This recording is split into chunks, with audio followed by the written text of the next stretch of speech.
కామారెడ్డి జిల్లా హసనపల్లిలో తీవ్ర విషాదం నెలకొంది. నిజాం సాగర్ బ్లాక్ వాటర్లో దిగి ముగ్గురు యువకులు గల్లంతయ్యారు.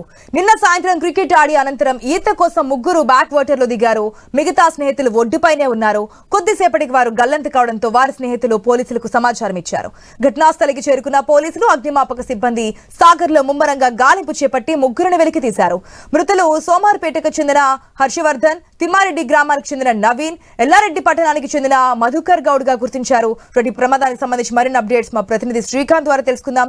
శ్రీకాంత్, ఈ ప్రమాదానికి గల కారణం ఏంటి? కామారెడ్డి జిల్లా ఎల్లారెడ్డి నియోజకవర్గంలో విషాదం నెలకొంది. వేసవి సెలవులు కావడంతో నిన్న యువకులంతా Nizam Sagar back water side అక్కడ క్రికెట్ ఆడేందుకు ఒక 10 నుంచి 15 మంది యువకులు అక్కడికి వెళ్లారు.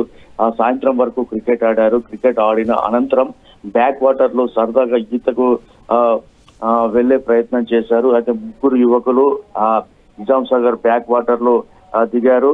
వాళ్ళల్లో సోమార్పేటకు చెందినటువంటి హర్షవర్ధన్, తిమ్మారెడ్డి గ్రామానికి చెందినటువంటి నవీన్, ఎల్లారెడ్డి పట్టణానికి చెందినటువంటి మధుకర్ గౌడ్, ఈ ముగ్గురు కాస్త లోనికి వెళ్లారు. ఒకసారిగా అక్కడ లోతు ఎక్కువగా ఉండటంతో ఆ ముగ్గురు యువకులు అక్కడికక్కడే గల్లంతైనటువంటి పరిస్థితి. మిగతా యువకులు వాటర్ మొదటి భాగంలోనే వాళ్ళు స్నానాలు చేసి పక్కకు బయటికి వచ్చారు. అయితే ఎంతసేపటికి ఈ ముగ్గురు, ఇటు నవీన్ కావచ్చు, మధుకర్ గౌడ్ కావచ్చు, హర్షవర్ధన్, ఈ ముగ్గురు రాకపోయేసరికి ఆ యువకులంతా ఆందోళన చెందారు.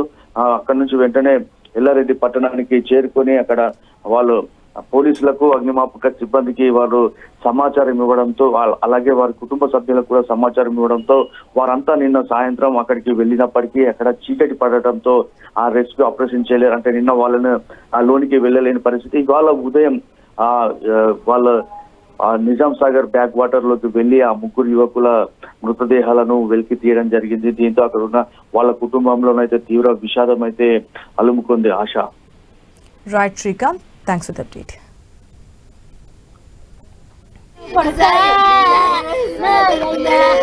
నేను ఎట్లా